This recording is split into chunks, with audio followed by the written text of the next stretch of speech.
तो ये जो आपने फरमाया हिकमत अमली की बात की आज़ाद सैयद साहब, ये सब कुछ जो हुआ है हमने देखा है, सुप्रीम कोर्ट का फैसला भी आया, ज़ाहिर है कि मुतनाज़ फैसला है, पीटीआई से बल्ला छीन लिया गया, इमरान खान साहब इलेक्शन नहीं लड़ सकते, उनकी टॉप लीडरशिप इलेक्शन नहीं लड़ सकती, सदर नहीं लड़ सकते, वाइस चेयरमैन नहीं लड़ सकते, उनके लोग जो हैं वो पीटीआई का नाम इस्तेमाल नहीं कर सकते। तो ये सब कुछ इसलिए तो नहीं हुआ है कि पीटीआई की कोई पोजीशन हो, पीटीआई किसी सूरत से हुकूमत साजी में असरअंदाज हो। तो इलेक्शन और इलेक्शन के बाद का गो के सुहेल वड़ाई साहब ने कहा कि कन्फ्यूजन है दूसरी जानिब नज़र आ रहा है, मगर इसके बाद का भी कोई रोड मैप, कोई गेम प्लान तो होगा ना। कामरान साहब बहुत शुक्रिया। कामरान साहब, गेम प्लान बिल्कुल मौजूद है। ये अलग बात है कि गेम प्लान जो अवामी उमंगों के मुताबिक नहीं है, वो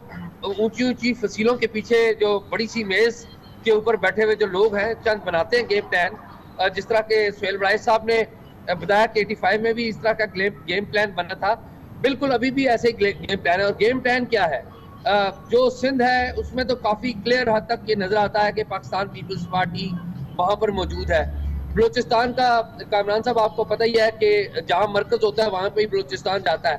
खैबर पख्तूनख्वा में एक मिक्स चीजें आप देखेंगे, और सबसे ज्यादा जो बड़ी तादाद आप देखेंगे आजाद उम्मीदवारों की वो पंजाब में और खैबर पख्तूनख्वा में देखेंगे। तो जो असल चैलेंज है मरकज को कंट्रोल करने का वो पंजाब है। ट्रेडिशनली नून लीग जो है पंजाब के, जब आप कह रहे हैं कि सबसे ज्यादा आजाद उम्मीदवार कामयाब होंगे केपीके में और पंजाब में, तो ये वही हैं जो पीटीआई जिनको नामजद कर रही है ना, या इसके अलावा? कामरान साहब, यही तो असल गेम है कि कुछ उम्मीदवार वो हैं जिन्हें पीटीआई ने नॉमिनेट किया है, जिनको टिकट देने थे पीटीआई ने, लेकिन उनको टिकट नहीं मिल सके क्योंकि उनसे सिंबल ले लिया गया। लेकिन एक बड़ी तादाद ऐसे उम्मीदवारों की भी है जो कि पीटीआई से ताल्लुक तो नहीं रखते, लेकिन वो नारा इमरान खान का लगाएंगे। अभी इत्तेफाक हुआ है मुझे कुछ हलकों में जाने का,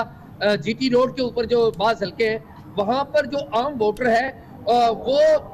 उसकी अगर सेंटीमेंट देखें तो वो पीटीआई के साथ है, नून लीग और पीपल्स पार्टी के साथ भी है, ये नहीं कि उनके साथ नहीं है। लेकिन मैं पीटीआई की पर्टिकुलर बात करूंगा। लेकिन जब उनसे पूछा जाता है कि आपका कैंडिडेट कौन सा है, तो वो 2-3 नाम लेते हैं। अक्सर लोगों को उनके कैंडिडेट का नहीं पता, और फिर अगर आम आदमी से बात करें तो उनको अपने कैंडिडेट का अगर पता है तो उसके इंतखाबी निशान का नहीं पता। तो ये कंफ्यूजन एक हो गई है, और ये कंफ्यूजन ज्यादा उस वक्त होगी जब लोग वोट डालने के लिए आएंगे और एक से ज्यादा उम्मीदवार इमरान खान की जो तस्वीर है वो लेकर खड़े होंगे, और उस वक्त जो वोटर है उसके लिए कंफ्यूजन पैदा होगी कि असल इमरान खान का सपोर्टर कौन सा है। चलो ये तो पीटीआई की एक की अपनी पे डिपेंड करता है, क्योंकि सत्ता का अपना पैगाम हर हलके तक पहुंचा पाते हैं, शायद इसके लिए कोशिश तो हो रही होगी। मगर तो एजाज सैयद साहब ये बताइएगा कि इसमें शायद आपको शक नहीं है कि अगर मिसाल के तौर पे ये कन्फ्यूजन ना हो, 2-3 उम्मीदवार ना खड़े हो, जो आपका अपना सर्वे कहता है कि मकबूलियत पीटीआई के पास है इस वक्त, अगर अवामी मकबूलियत की बात करें, इलेक्शन के नताइज और उसके असरात आने वाली हुकूमत को एक तरफ रखे कि अवाम की अक्सरियत कहाँ है, तो वो पीटीआई के साथ है। कामरान साहब, हमें अच्छा लगे या बुरा लगे, जब ग्राउंड के ऊपर हम जाते हैं तो जिस तरीके से लोगों से आप सवाल पूछें तो वो पीटीआई का नाम लेते हैं। ये एक हकीकत है, किसी भी जगह पे चले जाएं, बाकी जमातों की प्रेजेंस भी है, लेकिन मैं ओवरवेलमिंग जिस जमात की बात कर रहा हूँ वो पाकिस्तान तहरीक इंसाफ है। और दूसरी बात ये है कामरान साहब कि जो लोग हैं, ये जो इंतखाब है वो अपनी जरूरियात के लिए नहीं लड़ रहे। अब मैं इस्लामाबाद के NA47 में था, मैं गुजर खान के हल्के में गया हूँ, मैं जेलम में रुका हूँ, मैं आगे मुख्तलिफ हल्कों को देख रहा हूँ। तो जो कैंडिडेट से भी मिले और आम वोटर से भी मिले तो एक बात बड़ी हैरान कौन आ रही है। माजी के इंतखाबात में हम देखा करते थे कि लोगों के पास जाते थे तो लोग कहते थे देखें जी हमारा सीवरेज सिस्टम ठीक नहीं है, हमारी गलियां पक्की नहीं है, तो वो अरकान कौमी असम्बली से इस तरह की डिमांड्स करते थे। लेकिन इस दफा जो लोग हैं वो अपनी डिमांड्स नहीं लेके आ रहे, अपने इलाके की डेवलपमेंट की डिमांड्स नहीं लेके आ रहे, बल्कि लोग जो है वो शराकत इक़्तिदार, बल्कि सिविलियन सुप्रीमेसी की जो थिंकिंग है उसके ऊपर बात करते हैं। लोग कहते हैं कि पाकिस्तान में जो हक़ हुक्मरानी है वो अवाम का होना चाहिए। तो ये एक बड़ा डिफरेंस है बाकी के इंतखाबात में। 2002 से आज तक के जितने भी इंतखाबात हैं कौमी सतह के और ज़मीनी सतह के वो कवर करते आया हूँ, लेकिन ये इंतखाब मुझे डिफरेंट लगा कि जहाँ पर जो लोग हैं, आम वोटर है, वो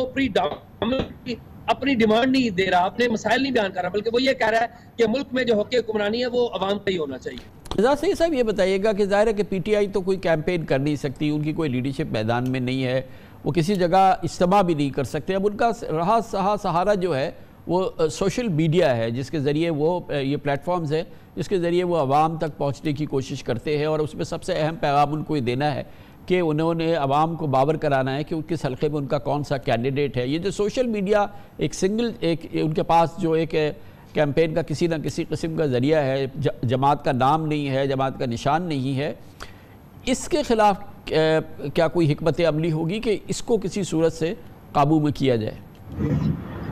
कामरान साहब, बिल्कुल इसके हवाले से मेरी इतलात के मुताबिक एक हिकमत अमली मौजूद है, क्योंकि जो सिस्टम है, जो पावर कॉरिडोर्स है, जो कि सरकार सारी ये सिस्टम को चला रहे हैं, मेरी इतलात के मुताबिक वहाँ पर इस तरह की कोई इतलात गई हैं कि पीटीआई जो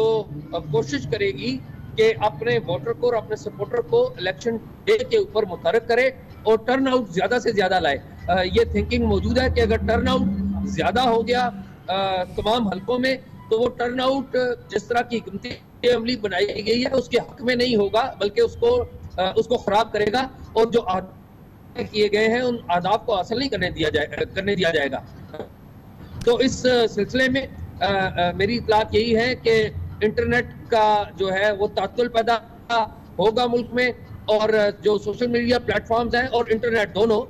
वो शायद इलेक्शन डे से एक आध दिन पहले और इलेक्शन डे के ऊपर शायद हमें बहुत सारी प्रॉब्लम्स उसमें देखने आएंगे। तो और एजाज सईद साहब, जो 8 फरवरी के बाद का मंजरनामा है, फरवरी के अख्ताम में जब हुकूमत बन रही होगी,